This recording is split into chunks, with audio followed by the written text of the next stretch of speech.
Selamat datang di podcast Kotak Masuk. Podcast pengaman wawasan dengan canda.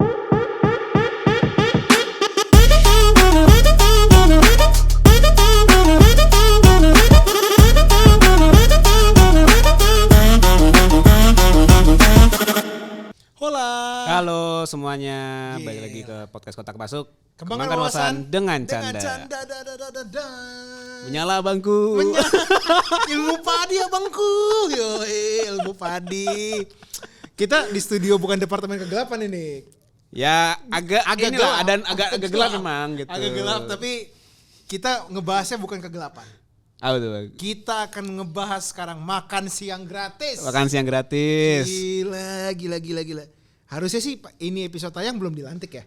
Jauh. Kalau kecuali kita telat uploadnya. Jadi kita pingin ngasih tau dulu nih ke pendengar podcast Kotak Masuk. Bukannya kita nggak konsisten ya, tapi memang kita akui kesibukan kita tuh kacau ya.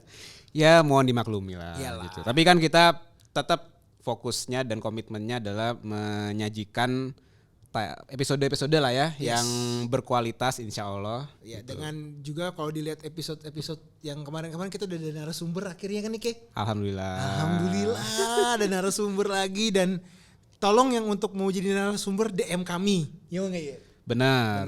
Kita siap lah tapi ngebahasnya ekonomi sama bisnis ya. Bisnis keuangan lah. investasi bos. Masih oke. Kali ini kita ngomongin makan siang kayak gimana nih? Makan siang. Lu udah siap belum bang makan siang gratis? Kalau gue jadi anak SD, gue jujur siap men. Karena lu ngebayangnya apa yang dalam bayangan lu? Maksudnya ketika lu jadi anak SD Gue jadi anak SD di Sumatera Utara pasti babi panggang. Oke, gue minimal makanan bento sih gue. Ya kalau kita serius ya mungkin ini kan untuk anak SD ya kemungkinan ya SD, SMP, SMA, kuliah kayaknya nggak dapet deh. Mungkin SMA juga mungkin nggak tahu nyampe ya. SMA. Taruhlah anak SD ya. SMA dapat. SMA dapat. SMA dapat. Jadi kan ini kan kayak menu makan siang yang lu nggak bisa ngiri antara temen lu. Karena Kalo semua sama. Semua sama. Kalau zaman kita dulu menu makan siangnya tergantung kita bisa lihat tingkat ekonominya. Oke. Misalnya lu anak orang berada, nugget. Ya dong. Benar. Kalau lu sosis. orang tua lu ngepas, pasti Indomie goreng yang udah anyep. Ya dong. Yang udah jadi yang kotak-kotak. Yang jadi kotak ya kan. Dan lu kalau misalnya anak orang kaya, makannya udah pasti ayam McD. Ada kemungkinan. Tapi walaupun nanti makan siangnya sama, kan lu tetap bisa bawa bang. Gue bawa lauk nih. Oh iya bisa bawa, masih bisa pamer. Masih bisa pamer. Cuman udah nggak ada lagi anak-anak yang nggak bawa makan siang terus ngambilin ke teman-temannya. Benar. Udah nggak ada tuh temen gue yang ngehe kayak gitu udah nggak ada tuh Nick. Jadi ini menyamakan tidak ada pencurian makan siang.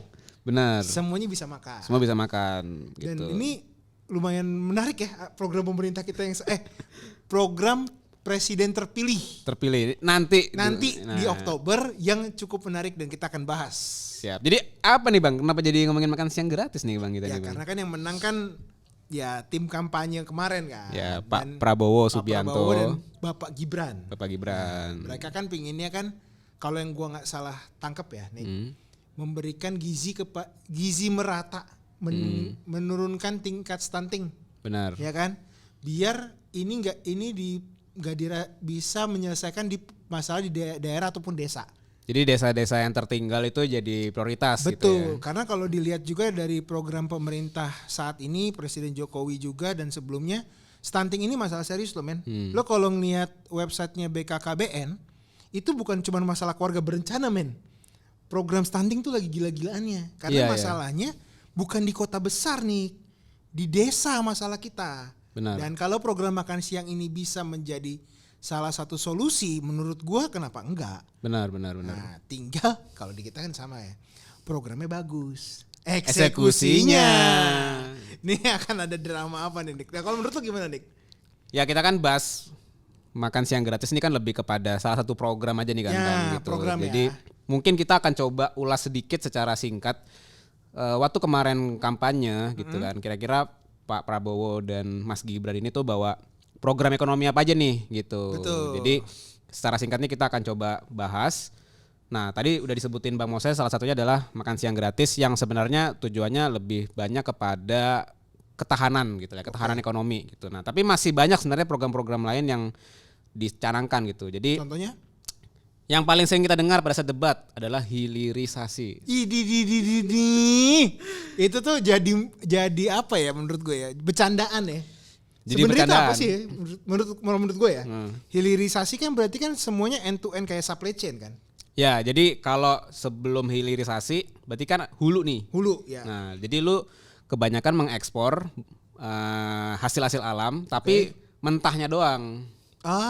Nggak Gitu. diolah. Nggak diolah. Nah, sementara kalau dari Pak Jokowi yang kemudian dilakukan oleh Pak Prabowo, kalau misalnya barang itu diolah dari mentah jadi setengah jadi, kalau barang jadi ya udah jadi baterai nih. Cuman ini kan masih setengah jadi, tapi itu aja sudah meningkatkan produktivitas atau ekonomi dari suatu negara gitu. Gini, contohnya mungkin di era presiden sebelum Prabowo ini Pak Jokowi itu smelter. Smelter. Nah, smelter itu kan yang kita tahu kan dari batu bara lo nggak bisa biji batu baranya itu langsung diekspor. Harus diolah dulu masuk ke smelter, baru lo bisa ekspor. Ya mungkin nikel kali ya, kalau batu bara kan dia ngimpor ngekspor langsung kan. Ekspor langsung, sorry. Ya, Nikel gitu. Nikel dimasuk smelter dulu, ya kan. Nah, ini kalau di 2017 dibandingkan 2022 itu ekspor nikel itu naik lebih dari 1000%. Gila, gitu. 1000 men. 1000% lebih. Itu kalau nilai KPI itu super A+. Benar. Jadi ya diharapkan dengan adanya hilirisasi ini otomatis pendapatan negara jadi bertambah melalui pajak, kemudian lapangan pekerjaan juga bertambah, sama yang penting juga adalah kekuatan politik Indonesia di dunia. Ya, cuma memang kalau dilihat hilirisasi ini memang terkenalnya masih ke arah komoditas pertambangan. Ya. Jadi batu bara, nikel, timah, tembaga, bauksit, besi baja, emas perak gitu ya. Jadi memang masih ke arah komoditas alam yang kita eksplorasi lah. Benar. Ya kan. Mudah-mudahan sih sebenarnya nggak cuman pertambangan. Ya. Karena kan impact ke lingkungannya juga harus kita pikirkan. Benar.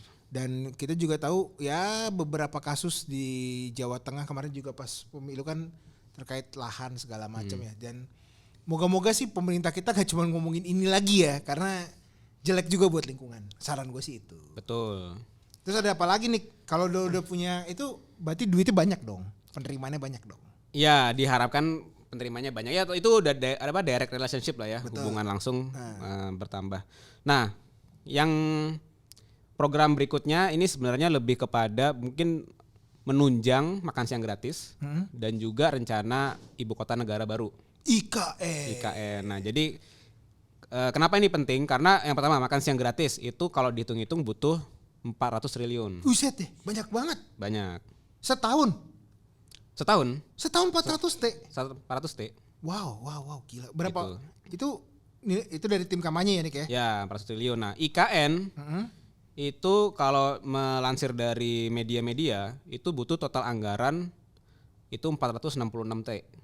Hampir sama ya. Hampir sama. Tapi memang kalau IKN itu sudah ada pembagian. Jadi dari 100% dana itu sekian persen dari APBN, dari swasta, terus kemudian dari kerjasama pemerintah dan swasta juga ada gitu. Nah, tapi kalau dari porsinya si APBN itu sebenarnya cuma 90,4 triliun. Tapi secara keseluruhan itu butuh 466 triliun gitu. Nah, worry-nya worry-nya adalah swastanya nih nggak kenceng nih masuknya. Kan ikan mesti tetap jalan kan. Ya. Nah, itu dana itu mesti disiapin. Jadi minimal kita mesti prepare lah dua program ini. Nah, apa program yang bisa menunjang dua ini? Itu adalah adanya satu badan baru namanya Badan Penerimaan Negara. Dia ngebuat kementerian dong nih. Kemungkinan mungkin selevel kali ya. Selevel, iya kalau dibilang kayak BPK, Badan Pemeriksaan Keuangan. Jadi kayak gini, ini sama kayak lu tahu BKPM? Tahu. Nah, untuk misalnya awalnya kan statusnya badan nih untuk mencari modal gitu kan, mengatur regulasi investasi. Sekarang jadi Kementerian Investasi gitu. Nah, jadi Badan Penerimaan Negara ini statusnya mungkin selevel di bawah menteri mungkin, tapi kita nggak tahu apakah ini akan naik karena ini sebenarnya wewenangnya Kementerian Keuangan untuk mengumpulkan uang dari pajak sebenarnya. Dia kayak pajak, bea cukai, itu gitu. kan berarti ada satu badan khusus penerimaan negara. Benar. Gokil. Jadi ya ini memang untuk demi bisa menambah pundi-pundi untuk program-program pemerintah tadi lah gitu. Nah, caranya gimana? Itu kita belum tahu secara detail karena kalau yang kemarin kan sifatnya masih kampanye belum gitu kan. apa pembuatan programnya atau PIC-nya belum jadi juga. Benar. Terus program selanjutnya ini swasembada pangan gitu. Jadi ini memang beliau ini kan sangat concern terhadap makanan gitu kan. Jadi sudah terlihat dari postur juga. Oke. Jadi mungkin akan jadi salah satu fokus gitu ya untuk bisa membangun swasembada pangan. Terus yang menarik lagi yang lain sebenarnya lebih ke kayak normatif sih ya, kayak misalnya pengentasan kemiskinan. Ya. Kemudian ada juga terkait dengan iklim investasi karena ya historinya Pak Jokowi juga banyak infrastruktur juga karena investasi kan gitu, investasi dari private. Nah ini mungkin di nextnya Pak Prabowo akan melanjutkan mengundang sebanyak mungkin investor untuk berinvestasi di Indonesia gitu. Cuman menurut gua kalau kita kembali ke program makan siang nih dengan dana 400T 400T nih ya, gue sih berharap aja nih ya, moga-moga ini bisa menjadi program yang bisa dijalankan di sekolah masing-masing tanpa ada bantuan pemerintah nantinya. Contoh gini yang gua anggap nih, gue pernah nonton di Netflix terkait perguruan tinggi di Jepang ya. Misalnya dia punya satu prefektur atau provinsi. Dia memilih nih satu tempat yang dikelola oleh pemerintah untuk memasak. Ya. Satu tempat aja. Jadi untuk satu provinsi atau satu kabupaten. Nanti setiap jam makan siang, tempat ini akan mengantarkan ke masing-masing sekolah. Jadi secara kesehatan, kebersihan, semua standar gitu. Dan menunya kan akan sama satu kabupaten. Nanti dari situ nanti yang membagikan tuh guru langsung, murid-murid mencuci plate-nya segala macam. Jadi mengajarkan kemandirian dan tanggung jawab. Kalau kita ngeliat dari Jepang ya. Kemudian nanti plate-plate itu juga akan masuk ke tempat yang tadi juga lagi dipakai lagi. Moga-moga sih secanggih itu ya, atau sesistematis itu menurut gue. Karena harusnya bisa dibangun tuh. Kita punya sekitar 35 provinsi kalau nggak salah. Atau 33 provinsi. Hah? 38 ya berarti 38. Ya? Udah 38 provinsi nih. 400T untuk ngebangun satu dapur umum, mungkin bukan dapur umum lah, atau enggak tempat untuk memasak tadi ya, sama pooling per kabupaten tuh menurut gue cukup. Moga-moga sih sampai sana sih. Ya sebenarnya yang diharapkan juga kan dari program makan siang gratis ini kan bagaimana mengalirkan uang dari pemerintah ini untuk kebermanfaatan masyarakat itu kan. Jadi orang yang sebelumnya nggak punya pekerjaan sekarang pemerintah lagi mau buka lahan pertanian nih gitu. Jadi dia menyerap lapangan pekerjaan gitu. Terus BUMD juga jadi lebih berputar uangnya, ataupun koperasi jadi lebih ada kegiatan lah gitu untuk bisa diinvestasikan misalnya gitu. Dan yang kalau gokilnya dia menyerap pangan yang ada di dalam kabupaten itu. Benar. Jadi bahan bakunya jangan dikirim dari Jakarta atau dari IKN. Oh iya benar. Semua bumbunya tuh harusnya dari provinsi atau kabupaten tersebut ya. Karena kan gua nggak tahu ya apakah nanti resepnya kan nggak mungkin satu Indonesia sama nih. Nggak mungkin banget itu. Kalau dia buat sama, buset kayak ujian negara bro. Tapi harusnya ya ini tujuannya mulia nih. Harusnya tadi ya dia punya kesempatan untuk tadi tuh membuat buka lapangan pekerjaan. Terus dia meningkatkan juga pangan di kabupaten masing-masing. Benar. Sehingga nggak ada ongkos logistik untuk mengirimkan bahan bakunya.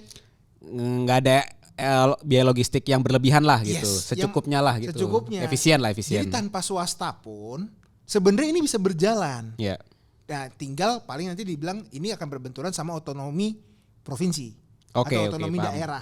Paham ya nih kayak? Karena ini nanti kan akan jadi keributan nih. Sama kayak Depdikbud. Paham. Dia hanya meregulasi sampai universitas ke atas.